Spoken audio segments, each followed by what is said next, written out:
Sons estranhos, coisas que somem da sua casa e você não sabe explicar, luzes estranhas que você vê e ninguém acredita. Esse é o IPDC.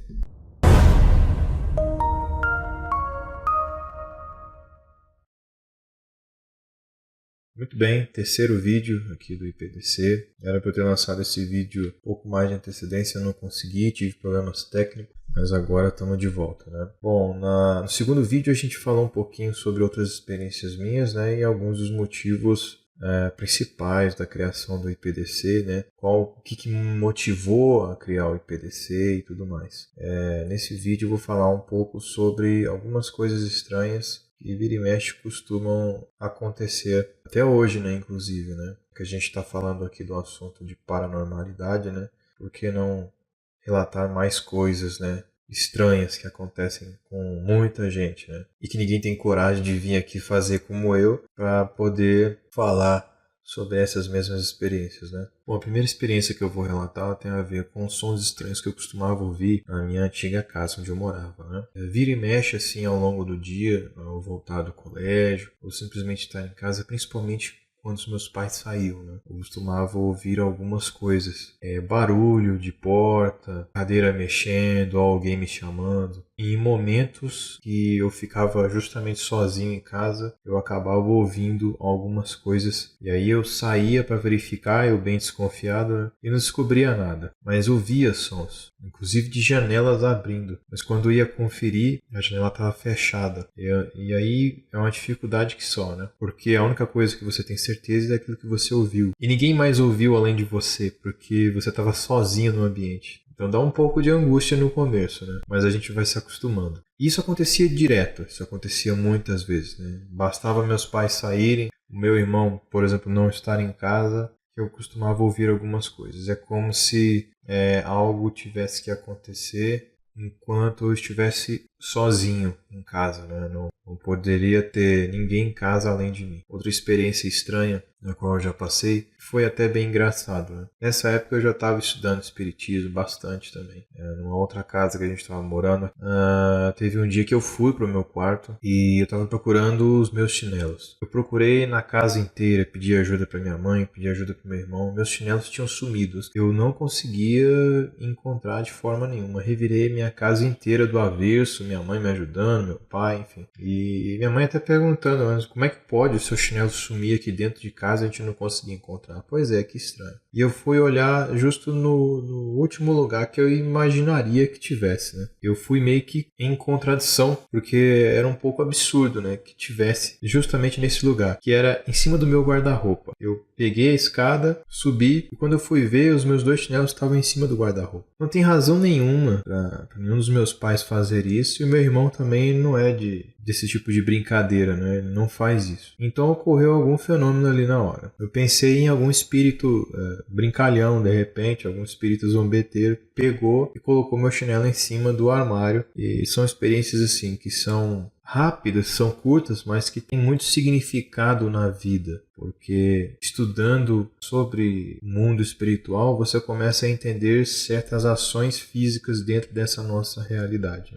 E tudo isso, todas essas experiências, por mais curtas ou longas que sejam, ajudam a gente a compor nosso trajeto, nosso caminho, aquilo que a gente quer estudar, aquilo que a gente gosta, aquilo que a gente se identifica ou não. É importante que aconteçam certas coisas, por mais assustadoras que sejam, porque elas é que dão um despertar, né? Elas é que trazem pra gente essa lucidez de um caminho que a gente sabe que precisa seguir, mas que muitas vezes a gente nega por ter receio, por ter medo, enfim, por diversas razões, né? Teve outra experiência que aconteceu também, que foi muito interessante. Essa aconteceu na mesma casa. Eu não sei em que ano, eu não me recordo, porque foram muitas experiências, né? Então eu me recordo de algumas, mas não do tempo em que isso ocorreu. Nessa mesma casa, a minha mãe tinha deixado um daqueles celulares antigos, né, em cima da penteadeira. Ela foi buscar, ela foi olhar o celular, né, para ver se alguém tinha ligado alguma coisa. E lá tinha uma mensagem, né, e essa mensagem não tinha remetente. E na mensagem estava escrito assim: nós amamos vocês. E não tinha absolutamente nada, não tinha como ver remetente, não tinha como ver quem enviou, absolutamente nada. Estava na tela principal. Minha mãe apertou qualquer tecla, a mensagem desapareceu, ela sumiu da tela, ninguém conseguiu achar.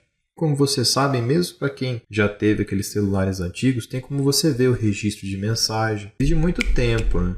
De quem enviou, de quem ligou, e aquela específica não tinha. Sumiu com um toque no teclado que minha mãe deu. Então é uma experiência curta, mas extremamente significativa também. Faz a gente se sentir bem, porque é uma mensagem que vem do outro lado, né, praticamente, que não é tão do outro lado assim, é aqui, e que nos deixa mais vivos, né, mais seguros, que alguém olha por nós também. Então isso acaba fundamentando muito da crença, né? Porque é o seguinte, geralmente o plano espiritual se manifesta mediante a sua capacidade de entender a realidade, né? Quanto mais você estuda, mais você vai entendendo, mais você tem facilidade em aceitar aquilo que você vai sentindo, vivendo, mais as coisas vão se manifestando na sua vida. Essa é a grande verdade.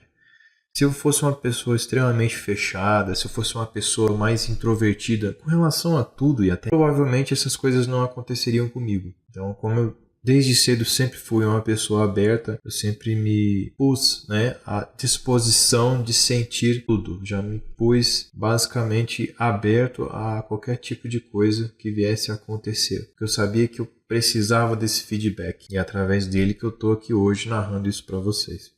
A outra experiência que ocorreu foi aos 17 anos. Aí já não tinha sido em Brasília, nós tínhamos recebido a informação de que meu pai ele teria sido transferido. Meu pai ele é bombeiro aposentado, né? Na época ele foi transferido para Palmas, Tocantins. E nós ficamos lá durante 3 anos, né? E nessa cidade existia uma certa dificuldade de eu dormir, porque o clima é completamente atípico. Se alguém estiver me ouvindo já morou em Palmas, Tocantins, Gurupi, ou essas cidades ali perto da capital do Tocantins, sabe que lá possui um clima bem atípico. Palmas, em geral, é uma cidade extremamente quente e abafada, né?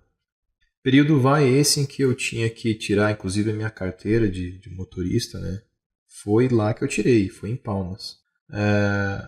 E foi, inclusive, antes de eu fazer 18 anos. Eu estava já praticando com meu pai. Enfim, inclusive em Palmas, sempre quando eu ia dormir com muita dificuldade, né? Eu ligava o ventilador, porque era extremamente quente e abafado. E como se não bastasse, a gente morava num terreno onde, ao lado do terreno, né, tinha um matagal enorme e dava muito mosquito, né, muriçoca, esses pernilongos, né?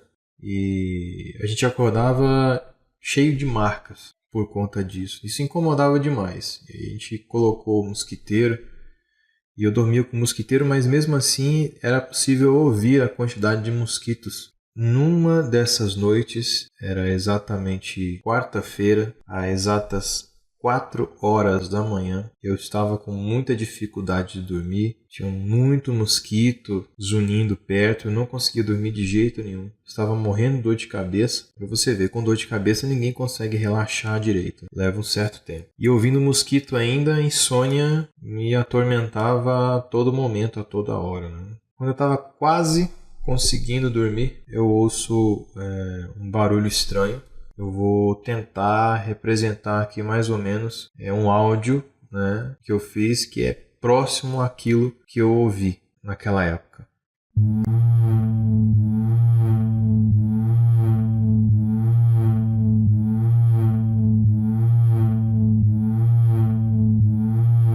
Esse som que vocês acabaram de ouvir aí foi o som que eu ouvi surgindo do final do quarto, né? E se dirigindo até em cima da minha cama. Eu não estava dormindo, né? E eu sabia que não era um fenômeno que muita gente conhece, chamado paralisia do sono. Algo recorrente em projeção astral, quando a gente está iniciando. E eu vou falar um pouquinho mais sobre isso lá na frente, para que vocês entendam o que é projeção astral e tudo.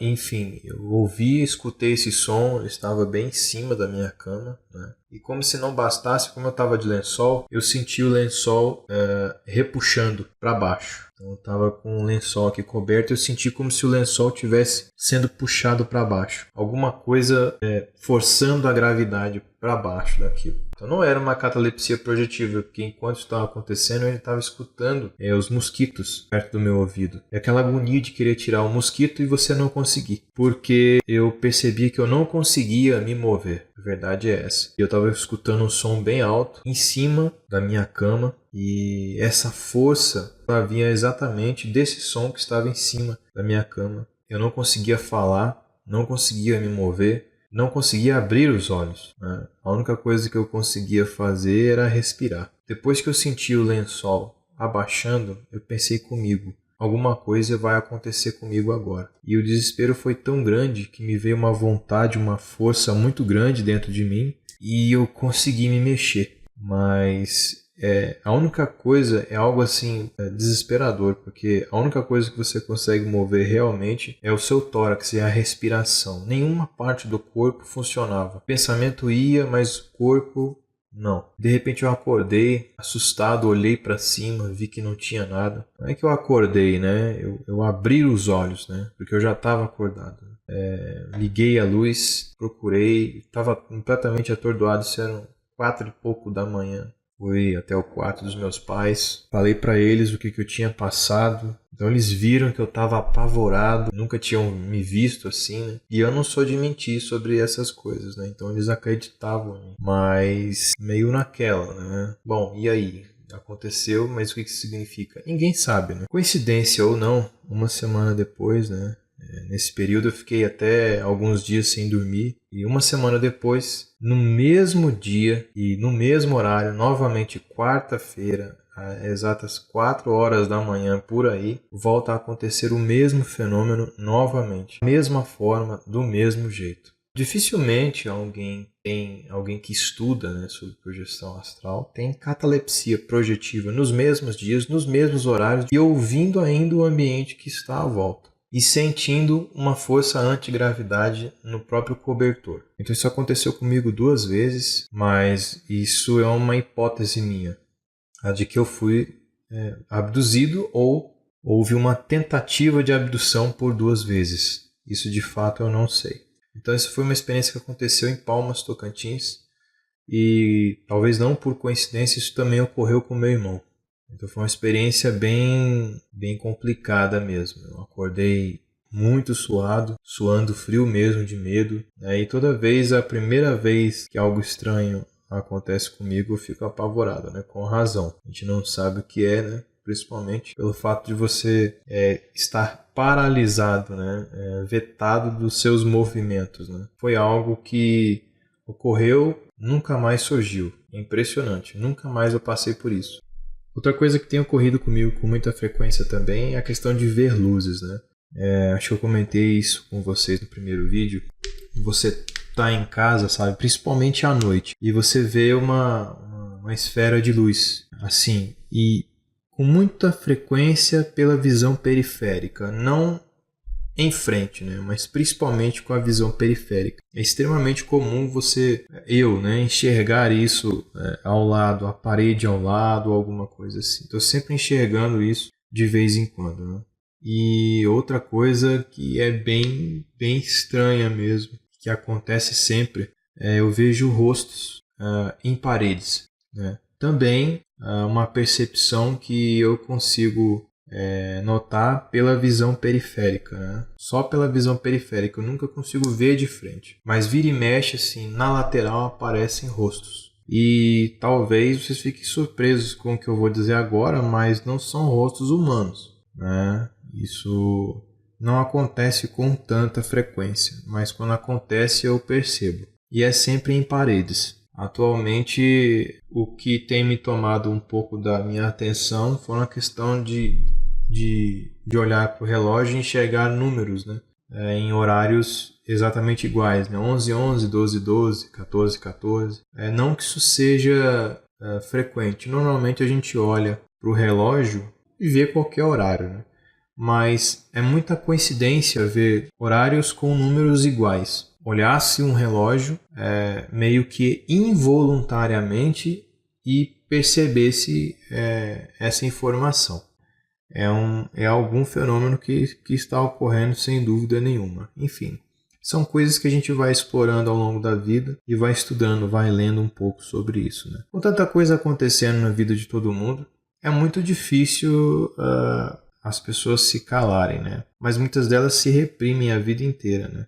Acreditam sim em coisas que não compreendem, que não entendem, mas não falam para os outros. Então ficam guardando aquilo para elas, né? E no final ficam tão sem jeito de dizer que parece que é mentira, alguma coisa assim. Mas a verdade não é. No fundo, acaba não sendo, né? Certo, pessoal? Bom, então esse vídeo fica por aqui. Foram só esses relatos por enquanto.